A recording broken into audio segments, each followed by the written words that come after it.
All right, everyone. Thank you so much for joining us on this Monday evening.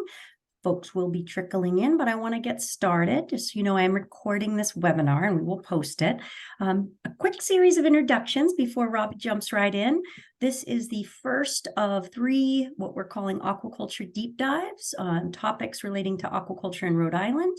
They will be hosting over the next couple of months. So we hope you will join us for those. And today we are going to get a thorough introduction to and just sort of general overview of what aquaculture is in Rhode Island, how it's managed, and how citizens can sort of be involved in the process. Before I introduce Robbie, I just wanted to share a sneak peek of the other 2 deep dives. In November, we will have a conflict resolution related session, strategies to understand, minimize, and resolve shared use conflicts in Rhode Island aquaculture, with collaborators from the Land and Sea Together and Center for Mediation and Collaboration Rhode Island programs. And that will also be a virtual webinar. Same time, 5 to 6. And the third will be focused on seaweed aquaculture specific to Rhode Island on December 4th. We'll have Anushka Concepcion from Connecticut Sea Grant, and we're hoping to also gather a couple of growers and other seaweed and kelp aquaculture experts.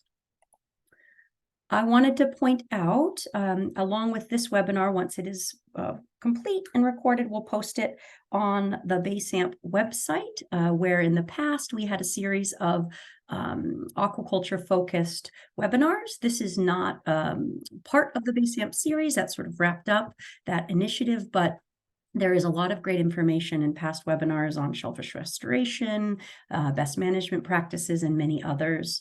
And then going way back, 2016 to 18, we had a series of shellfish focused. It includes aquaculture webinars, and you might find those very interesting. Presentations are there as well as recorded meetings. So with that, I will introduce Robbie Hudson. He is our Fisheries and Aquaculture Coordinator and Specialist at the Rhode Island Sea Grant and Coastal Resources Center, based on the Narragansett Bay campus of URI. And he has joined us, brings many hats with him, from Save the Bay to a MESM student, former graduate of URI, to working at Roger Williams University, to many, many other wonderful, important things in the shellfish, environmental restoration, aquaculture, and fisheries space. So we're very pleased to have Robbie join us. And what I'll do is just ask all of you to please, while Robbie's getting ready to share his screen, if you have any questions, let's just pop those into the chat, and we'll wait until Robbie gets through his presentation, and we'll filter through and read those out loud, just to keep things tidy, because we do have about 70 folks registered. So it's a nice group. And with that, put things in the chat and we will tend to them. And in the meantime, Robbie, take it away. Thank you.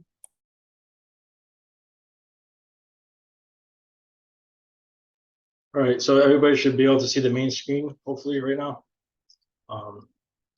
If not, shoot it in the chat, and I should be able to see if I missed something.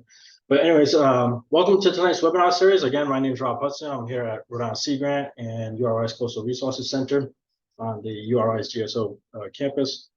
And tonight we're going to talk about aquaculture and shared waters. If you read the description for tonight's webinar, you can see there was a lot of topic areas. So because of all those topic areas, we're going to kind of like step back, be a little bit broad, trying to give a bit of an intro, trying to tee up some of the other webinars that Azure was talking about, and a refresher for some of our past webinars that we've hosted over the last few years.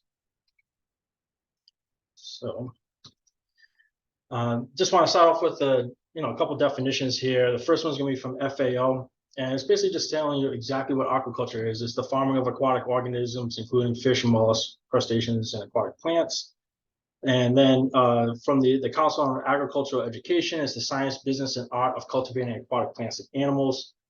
So overall, it's accepted by many state and federal agencies as that aquaculture is actually agriculture. They are farming for the species that they're trying to bring to market, or just aquaculture in general.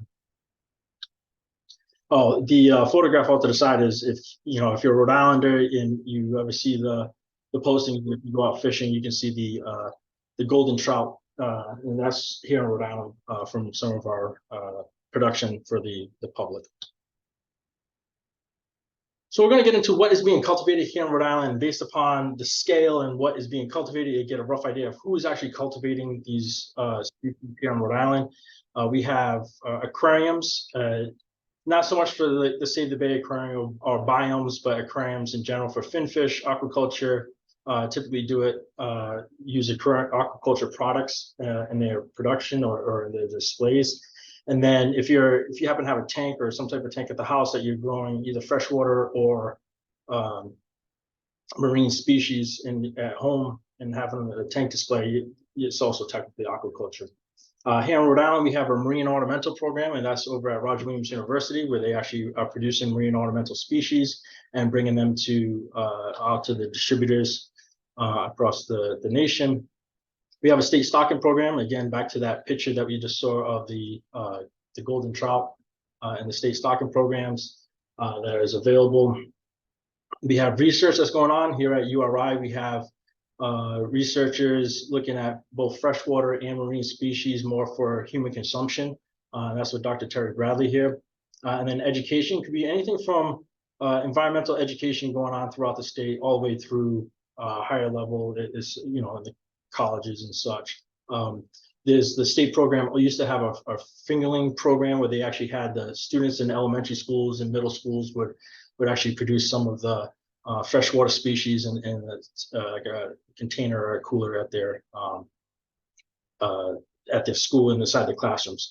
But all these that I've mentioned so far, pretty much this is not in Narragansett Bay proper, as can be freshwater species or the land-based overall operations. So we'll move on to shellfish aquaculture. And at the scales, we have commercial scales of shellfish aquaculture taking place. Again, research that's being conducted for various species inside of Rhode Island waters, restoration programs back at Save the Bay. And on a previous webinar, if you want to go back and watch it, I did some work at Save the Bay on restoration programs. There has been some stocking efforts. Rhode Island's Shellfishermen's Association has helped seed out some areas that are common for recreational digging for the quahogs over the years. Again, education is a big broad spectrum from environmental education through actual degree programs. Ecotourism, if anybody's ever been out onto an aquaculture farm in order to tour the farm and take a look at it, that's considered ecotourism. And Rhode Island is one of the few states, if maybe even the only state, that has a recreational aquaculture permit. And what that basically means is people that have access to the water, such as a dock in the water, they're able to go through some courses and training and then obtain a recreational aquaculture permit under the footprint of their dock. And yeah, so it's not a big production. It's nothing that's going to go for commercial sales. You can't sell the product, but it's something that you can enjoy. It's like having your backyard garden type of feel. The species that we're cultivating are going to be oysters, blue mussels, bay scallops, and quahogs for the most part. But because of research, there's all types of species that we are looking at and cultivating within inside of the universities and such. Seed vegetables is a fancy way of saying seaweed aquaculture. And then with that, we have for the most part, we have a small scale commercial operation here in Rhode Island for production to bring to market, again, to the supply chains. Of course, again, research and education also accompanies that. And the species that we're primarily cultivating is the sugar kelp. Just for the purposes of the time frames that we have here tonight, we're going to just focus again on shellfish and seaweed aquaculture. So where in Rhode Island? Well, we just talked about land-based is allowed inside of Rhode Island waters, but we're not going to talk about it tonight. There's intertidal aquaculture, but we're not going to talk about intertidal because Rhode Island does not permit intertidal aquaculture in our state waters. So no leases will be issued in the intertidal sections. Subtidal, on the other hand, is definitely an option for aquaculture here in the state, as well as floating, suspended, and on bottom culture. So in the next, I'm gonna put some pictures over these areas right here, and there's gonna be one culture method for each of these that I will show.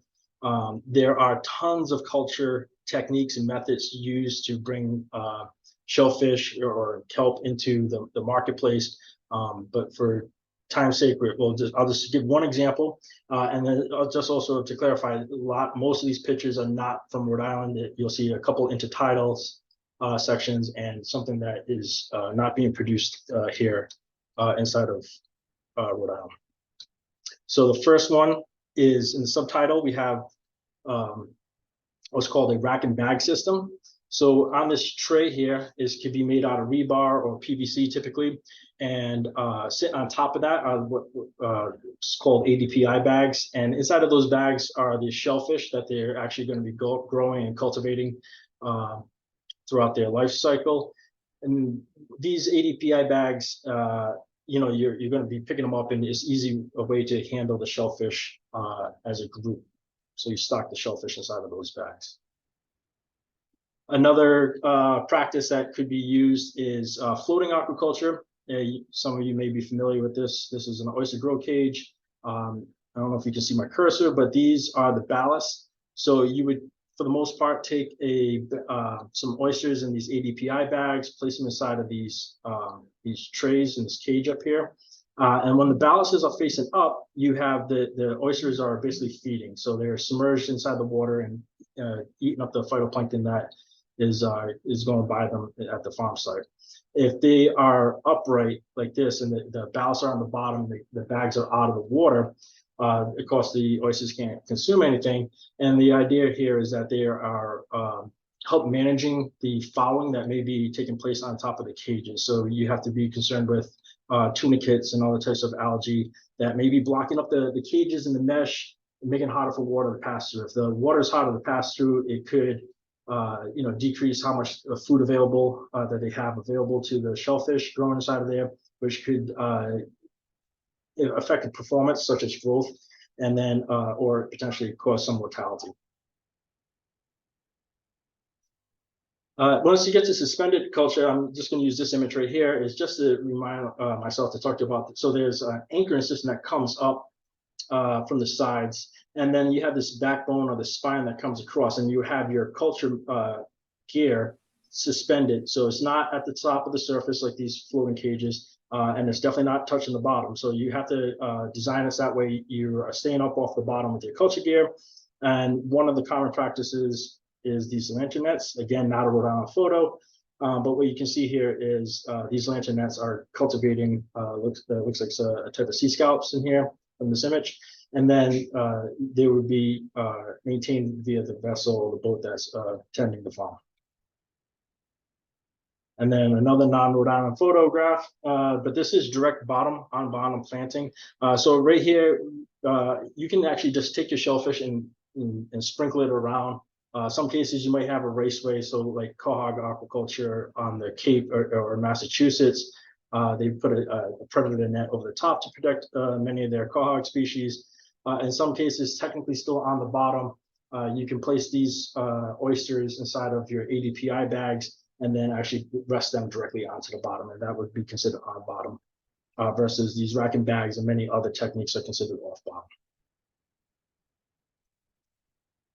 All right, so the history of aquaculture in Rhode Island, Dr. Michael Rice, who I think is in attendance here tonight, gave a great webinar probably like a year or two ago. And so feel free to watch that webinar to really dive into that a lot more deeper. For the purposes of here, just a refresher, it basically all began back with in 1864 with the Rhode Island Oyster Act. It allowed for leases to actually take place, awarding leases to take place here in Rhode Island. By 1900s, a third of the bay was actually under cultivation. It's considered one of the most productive areas in the country. They were taking seed from other locations along the eastern seaboard here, and then bringing them into Rhode Island waters in Narragansett Bay to grow them out and then bring them to market. Peak production is in 1911. The photograph that just popped up on the right-hand side is from 1910, so just before this peak production. All the black swaths are the actual lease sites. The dots represent the fish traps in the area that we had throughout Narragansett Bay. But you can see that a good chunk of Narragansett Bay had some type of oyster aquaculture taking place. during that peak, there was 15 million pounds of oysters that were brought to market.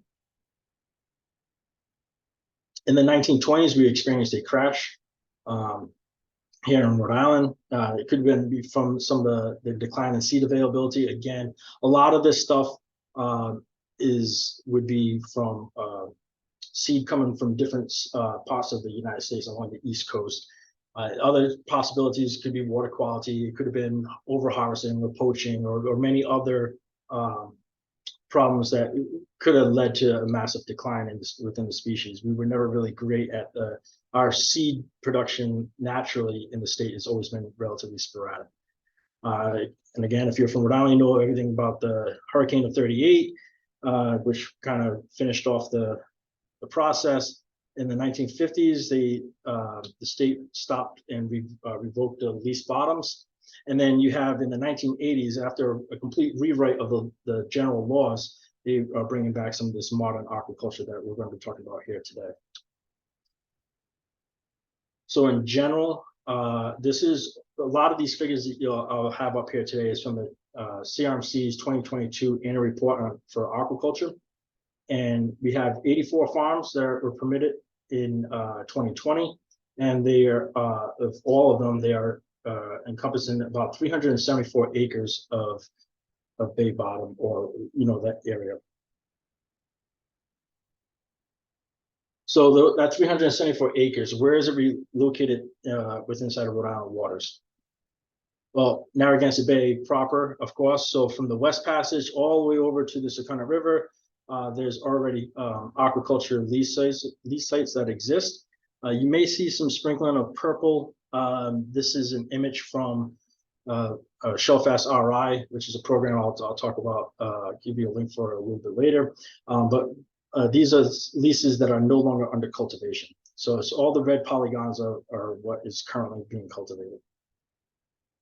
It's all the way out on Block Island. There's some lease sites out there, as well as our coastal ponds, so our salt ponds or our coastal lagoons all have aquaculture lease sites within inside of them. So this photo, or these two photos, are not from Rhode Island waters. These are actually Maine kelp production. So I only have 2 slides on kelp production. Remember, we had a whole nother webinar coming up on kelp. But this one right here in Maine, they cultivate the sugar kelp and skinny kelp are their primary 2 species that they cultivate. So the top picture is of a relatively small scale operation in Maine. That lower picture is from a bit larger production site inside of Maine, and they're only separated by a few hundred feet, these 2 growers. So you can see these individuals on this top photograph are harvesting into fish totes right here. So like I said, a smaller scale operation versus, I don't know if you can see it, but there is like 5 3.5 foot cube bins and containers that they're harvesting. That's coming up over the wheel over here to harvest directly into those large totes and bins. So that way they can bring all that kelp to market up there. Here in Rhode Island, we have 10 farms are permitted to actually produce it, though only 3 were actively producing in 2022. There was 2 going through the chute of permitting. One's pretty sure is a bit further than the other. I'm not one's moving forward a little bit more. So next year there's potential for another number to be added to this list. And then we have from those 3 farms, they're producing over 14,000 pounds of sugar kelp landings. You see my note here that this is official landings are not reported. This is all farmer reported. And that may sound scary, but in reality, that's actually a really good thing. Rhode Island farmers do a great job of reporting, and providing information to state officials and extension specialists with the information that they need to help regulate and then oversee and help production and or address issues that may be coming up. After talking to state officials from other states as well as extension specialists from other states, there's a real struggle when it comes to getting these numbers that they absolutely need to help out or work with the industries and inform people of what actually is happening inside of their water. So Rhode Island is doing a great job for both kelp and shellfish. production is shellfish is a little bit more regulations involved for reporting, but they still have historically been reporting, so that's been a great part from them. As I mentioned before, sugar kelp is your primary species of cultivation here in Rhode Island. There's a season associated with it. It's from November to May 1st. At that time, you have to have the growers have to have all their gear removed from the water column. If it's combined with the shellfish farm, you can keep all your shellfish gear in there. You just can't have your kelp aquaculture gear still inside the water. Seed source, so how they actually produce these seed strings is they're either self-propagating the seed spools or they're buying a seed spool from a private supplier that is using a lineage that is local to Rhode Island waters.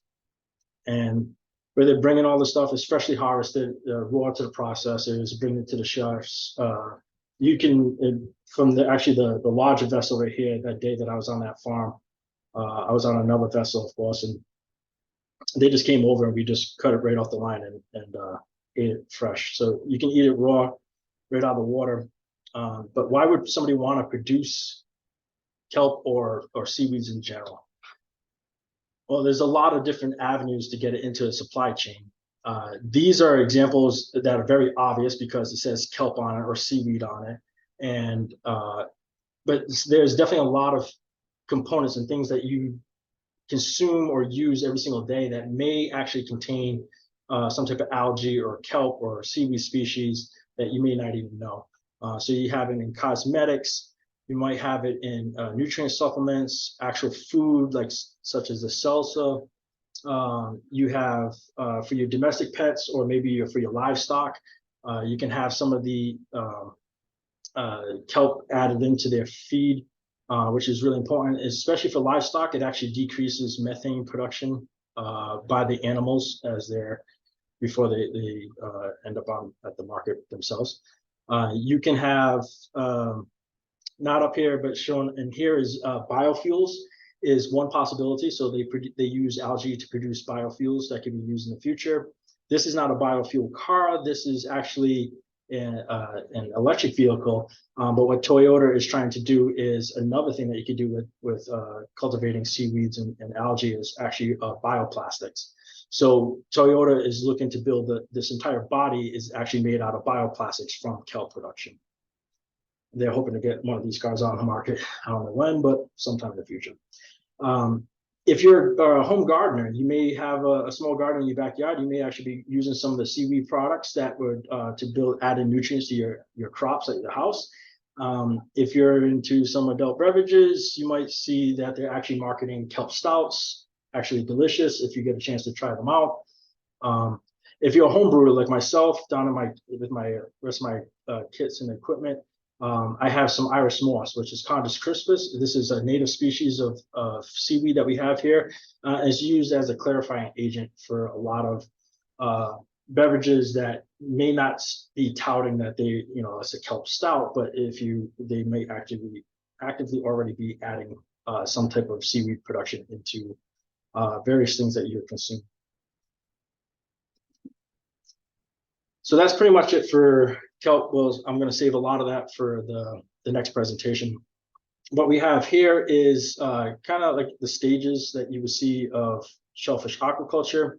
I put the petite size at about approximately 2.5 inches and standard size about just over 3 inches on here. The hatchery season starts way before this, but we'll call it March through May.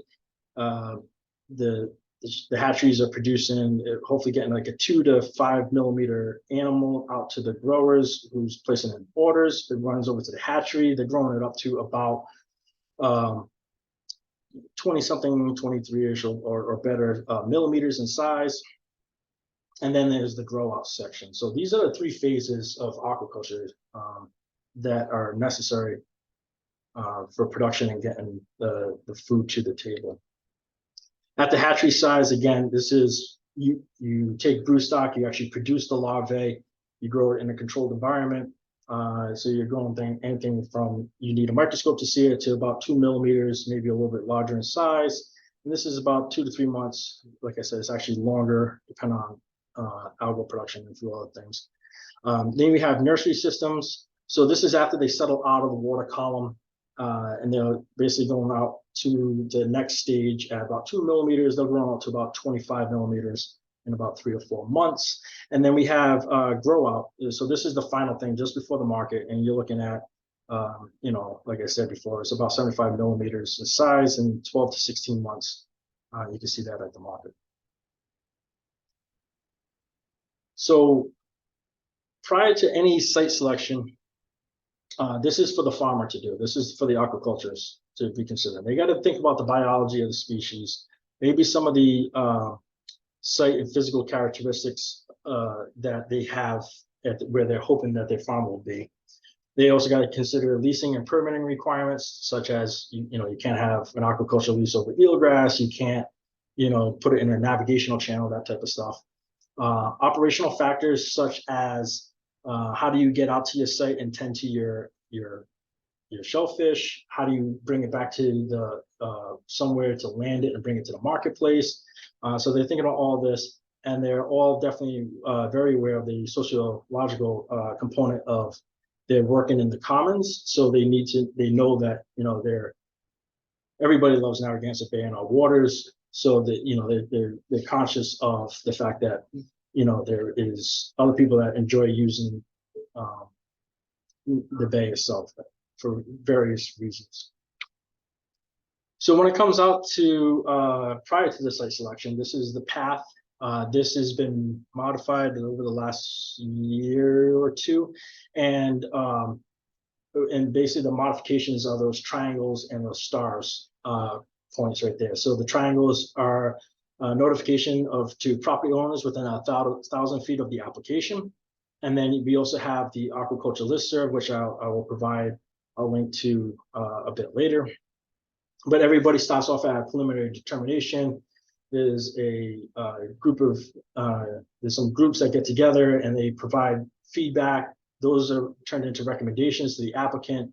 The applicant is strongly advised to adhere to these recommendations as much as possible. They will then decide if they want to submit a full application.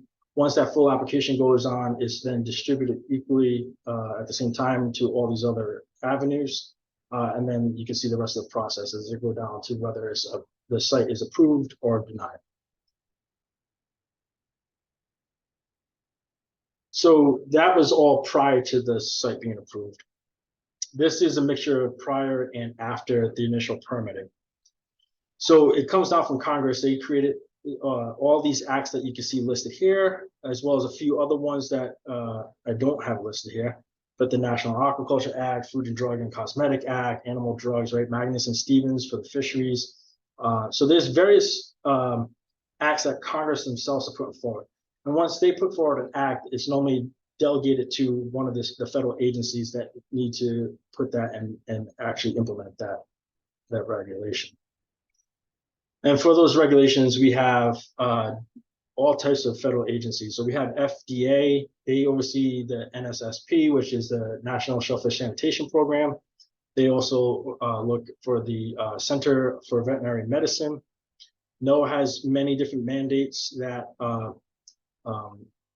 they have to oversee and use. USDA has the Animal and Plant Health Inspection Services, so that's what APHIS is.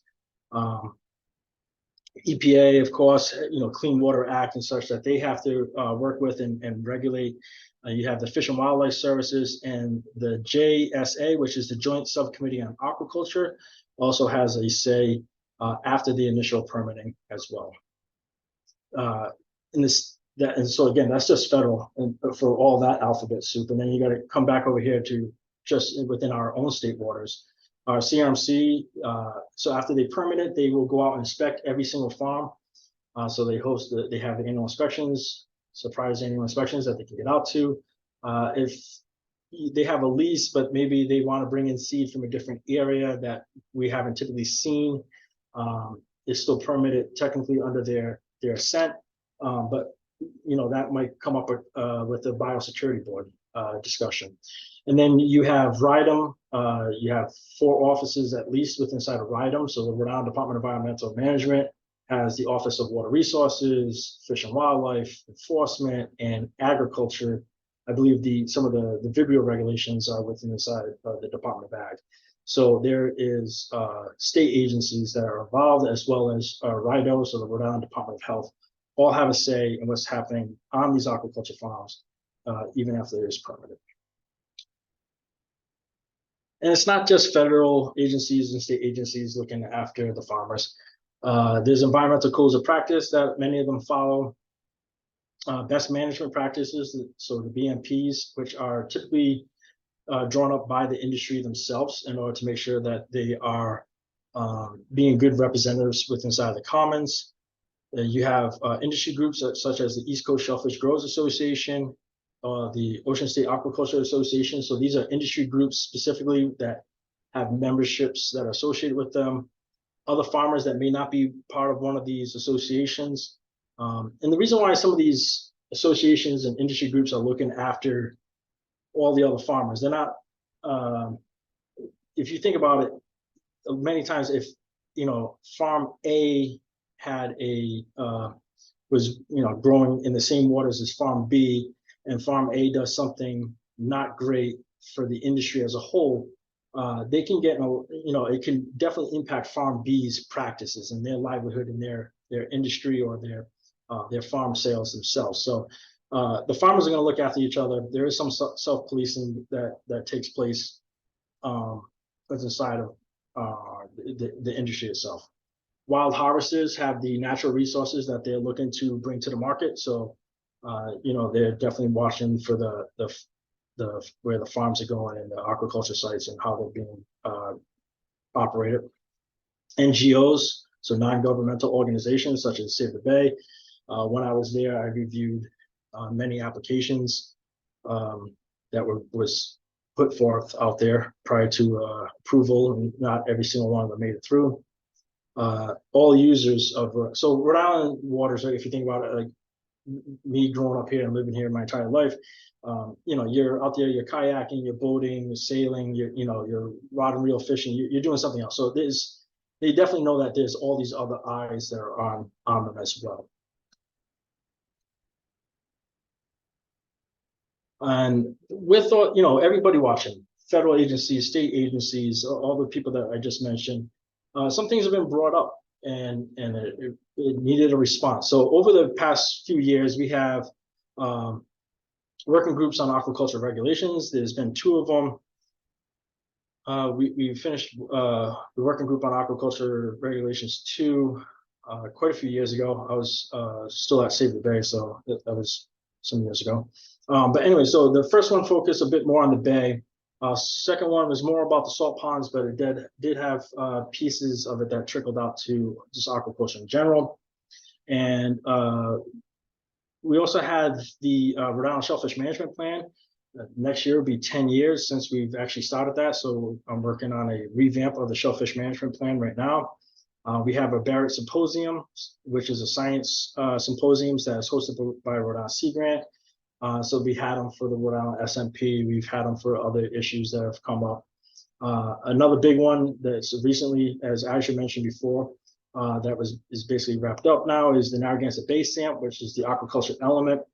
And what came out of that were those 2 stars that you saw on the flow chart for the applicants. So the notification to property owners and the aquaculture listserv were all products of the last aquaculture, the last base stamp, which was for the aquaculture. We have webinars like this. Azure has mentioned we've had plenty of other webinars in the past. Town meetings, sometimes I get called into either talk to the general public at a library meeting. Sometimes I'll be brought into harbor commissions and conservation commissions. So, we're always responding to, concerns or to help with the education and outreach, just so that way everybody has a better, more informed understanding of aquaculture. All right, so economics, I'm not going to lie, I am definitely not an economist, but this is again from the 2022 annual report, and this graph off to the side over here, onto the right-hand side, is for the farm gate value. So what is the farm gate value? What does that really mean? It's the market value minus the transportation costs and the marketing costs that were necessary to get it in there. So that's called the selling cost. So you can see that we've had a relatively steady, a couple of hiccups, but for the most part, already a relatively steady increase in farm gate value from the farms. And this actually is supposed to include the kelp production, and we do have one commercial hatchery in Rhode Island producing shellfish seed already. This number will probably increase at $8.2 million will probably increase. We have another commercial hatchery that will probably be coming online within another year. And I think one more farm was permitted, so potentially increasing up to 85 farms. Don't quote me on that just yet. I know it's going to record, but anyways, so we have a dip in 2020, of course, with the pandemic.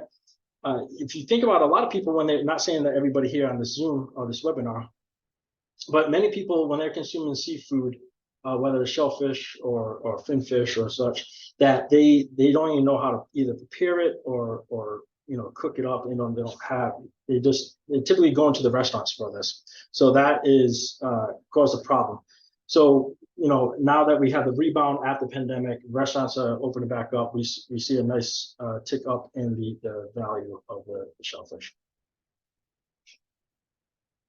This figure on the left-hand side is this table on the left-hand side shows you how many people are employed throughout the years. You can see an increase of people employed, and that's either full-time, seasonal people, part-time, or full-time.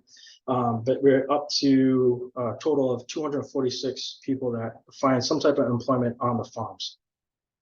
So the 246 number, and the dollar signs that I was just talking about before, the value, that does include the wholesalers. It does not include the processors. It does include industry suppliers. So we have a few facilities and basically vendors here in Rhode Island that sell aquaculture gear to the growers. The marinas are, selling fuel or repairing some of these vessels, or, slip fees. There's so many things. And an economist, they would break it down to all even like the chefs and the hotel workers and everything else. So you have a ton of other potential multipliers that you can add into the overall contributions of aquaculture to the blue economy. So to get involved, right? Well, first off, the graphic right there is the ecosystem services provided by oysters, right? This is just like that kelp slide that I showed of why people are probably doing it. These are some of the potential reasons of why people are producing oysters. You can see is for the aquaculture, it's a provision, it's bringing food to the table, which a lot of the farmers really enjoy is being able to provide food and get it into the supply chain and produce it locally. Tourism, recreational, water quality stuff, right? These are definitely all things that are extremely important, including the nutrient cycling and the habitats that they're producing. I mentioned before, you can sign up for the aquaculture listserv, which will give you notifications such as an event like this, or applications that are coming through. Restoration projects, the state is working on the Shellfish Restoration Enhancement Plan, so the SREP. Restoration techniques and the stocking that I talked about before typically use shellfish aquaculture techniques and methods and culture methods to bring the shellfish out to be used for the restoration projects. The town of Warren has one with an upweller. If you watch that webinar from that I was a part of when I was at Roger Williams University as a shellfish hatchery manager, and I've been a restoration practitioner for many years. So those videos are on there, but Warren has it where it's a kind of a put and take was the last system that I helped build up over there, which is we put oysters out at a location for them to grow, and then during the oyster season, you can actually go out there and harvest those oysters if they're of the legal size and it's the proper season for you to harvest it. TNC has restoration projects over the years. Save the Bay did as well a few years ago. And then always for me, thinking about the informed consumer, Rhode Island Seafood is run by DEM, and it's a great way to know what you're consuming, like who is the people behind the shellfish or the food that you're consuming that are coming for it. So that you're consuming. And so that is one thing. And like I said, during the pandemic, many people didn't know how to open an oyster. So there was a lot of extension groups. I think South Carolina had like 15 different ways to open an oyster, some with a knife, shuck and knife, some without. And then also knowing, what, to look out for, make sure you're buying the best product and you're staying safe yourself. So here are some of the resources that I mentioned. There's the link for the CMC Aquaculture listserv, Shellfish RI. I think I saw Azure put a different type of link towards that, but Shellfish RI is one of the websites that I'm running, updating. But that's the old Shellfish Management Plan website. We have the Rhode Island Aquaculture Permitting website, is another website that I'm working on and renovating. We have if you want to get more into the restoration components, you have the SREP website. Rhode Island Sea Grant themselves has a sustainable seafood website under there. So there's tons of information like where you can find ways to get fresh local seafood and, kind of know before you get to the docks or where you can buy local products. Then we also have the previous base amps that we've been talking about. All those webinar series can be found at that link. And with that, that's my contact information. If you absolutely need, if you need to get a hold of me and we can't answer your questions tonight, feel free to reach out to me and I will be able to hopefully answer your questions. Thank you. Thank you so much, Robbie. And I just saw a note about some of the links being posted in the chat, and we will do that now. And thank you, Dr. Rice, for some additional information about how kelp and Irish moss have been used, called alginate. This is one of the compounds, and it's been used in Carignan in lots of different products. So thanks for that information. Is there any other questions? Folks we'll pause for a moment. If you have any, please put them in the chat.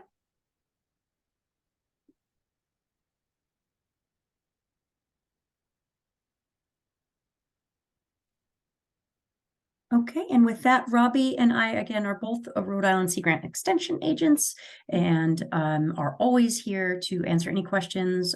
We are, again, at the Bay campus, very happy to answer questions that might pop up. And Robbie, it looks like a sea urchin development program. Is that in these calculations? Referencing, I'm assuming, Dr. Yep. Yep. So the calculations as far as like the numbers, no. As far like you mean for like production values and stuff like that, no, that's a research component. But yes, there is an interest to have sea urchins. They want to make sure that it is viable. So the uni is typically coming from a different sea urchin that, the biosecurity board and other groups are just making sure that it's the native species and not species typically found a bit further north in main waters. Thank you, Robbie. Again, please feel free. We're going to put Robbie and I will both put our emails in the chat as well. And one more question: are there any efforts ongoing working to educate regular consumers interested in buying direct from kelp oyster farmers? Are there any CSFs in Rhode Island they could participate in? Go ahead. Yeah. So consumers interested in buying direct for specifically for kelp and oyster farms. So Rhode Island Sea Grant does have Nicole Richards, which works more with the consumption aspects of it, of the seafood. She does what's called HACCP training. So the hazard analysis, critical control points, these are mandatory trainings for people that are trying to bring things direct to market. So if they are going to sell direct to market, whether it's oysters or kelp, well, definitely for the oysters, you would have to, the grower would have to take part in one of those. But there is a lot of activity. So just like Quahog Week took place this past year, it's been taking place, I think, for 6 or so years, Quahog Week. This past year, it actually overlapped with our Kelp Week. So those photos when I was up at the Maine farms was during their Kelp Week, and it was the same week as it was down here. So it's more of like a regional approach. Maine through Connecticut participates typically in the same Kelp Week. And there was a lot of opportunities for people to do education. So some of the farmers had programs programs to not only provide you with some recipes possibly, but overall get a better understanding of the bringing the kelp to market. Oyster farmers, there is that ecotourism stuff that goes on. So some of the farms are doing it, that you can take a tour of their farms. You can ask those types of questions to be a more informed consumer that way, as a possibility. One of the farmers who's no longer in Rhode Island had a barge that he would actually bring people out onto. So he needed the HACCP training and he needed an approved kitchen. But what he did was he brought the people out there to have a meal. So it's basically a catering service that he provided on a raft floating over the aquaculture farm. So those are all ways that you can definitely be brought into the mix and be a more informed consumer is by partaking in some of those events that as they get posted. Robbie, did you see the question about is Rhode Island permitting floating gear? There are floating gear farms. Of the 84 farms, less than half are floating aquaculture. Maybe like 15% or so, I think, are floating aquaculture. So they do permit floating aquaculture in Rhode Island currently. And in the last year or so, there is a new technology at, I think, 2 farm sites right now. It's called a flip. It's different than the flip bag system that I used to train people about before. This one is also marketed as flip bag systems, but it's a very low profile floating aquaculture gear system that you just basically run your boat with a special rig on the side of it to roll your cages over to put them into the feeding mode or to the dry out mode. But it is very, very low profile and subject to still getting wet even while it's in the drying mode, depending on the bay conditions and sea conditions. It's any research being done on total capacity of Narragansett Bay, like 5% limit in salt ponds. What's your opinion on ways to thoroughly allocate shared resources of Rhode Island waters when it comes to conflict with other users? In some instances, industries can't police itself. Yeah, right. Policing itself, once you get a bad actor, I mean, it's not really ideal.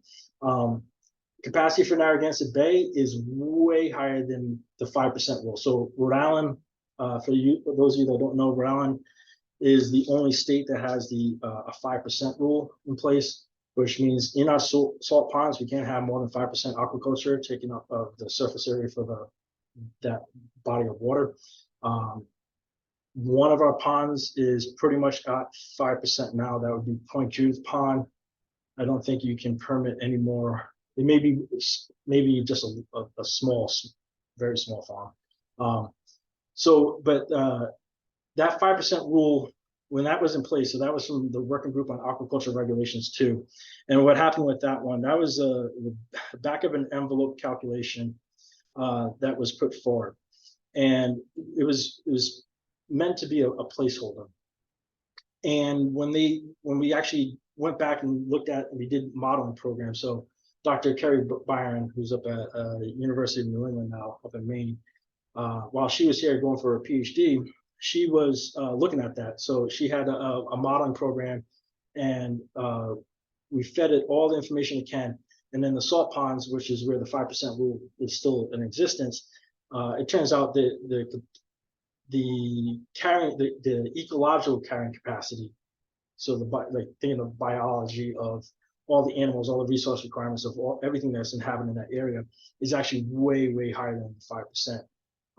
So the 5% end up becoming a de facto social carrying capacity, and then that's where it stands. It's only in the salt ponds, and it's a de facto social carrying capacity. It has nothing to do with the biological carrying capacity.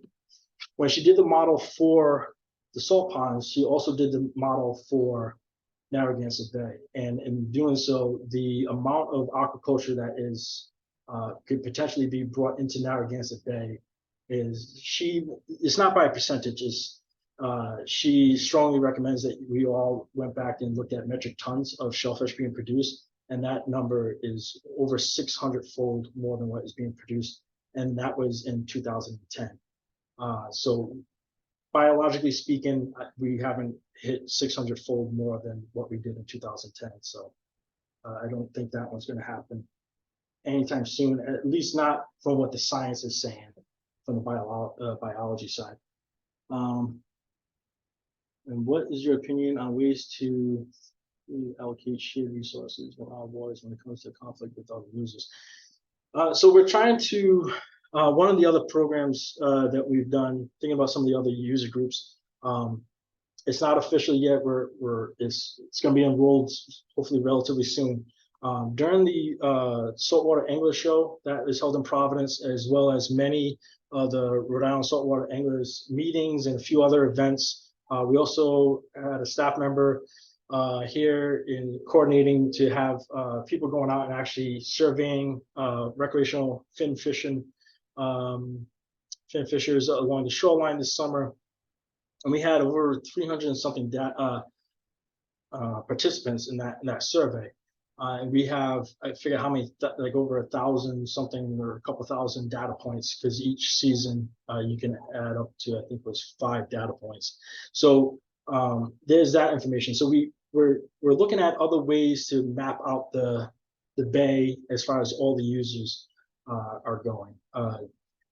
You know, it seems to be what Rhode Island is pushing for, is to try to get as much information about every other user group that's in there. At the end of that survey system, my recommendations was that we start looking into it for recreational shell fishing. We start looking into some of the boating and sailing groups and get a better understanding of who's utilizing the bay. We tried to do this. Oh man, that was probably like 17 years ago that we did this. And when people were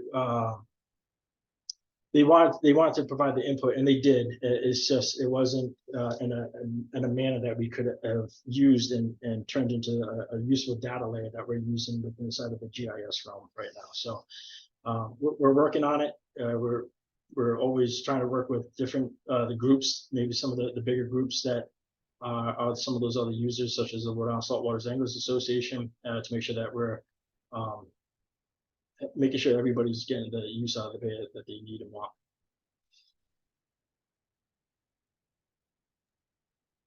Great. Thank you for all those wonderful questions. And again, please keep them coming by email. Robbie, excellent job. We really appreciate your time and all of your time on this fall evening. I know there's other fun apple picking and soccer games and other wonderful things you could all be doing. So we really are grateful for your time, and this will be posted.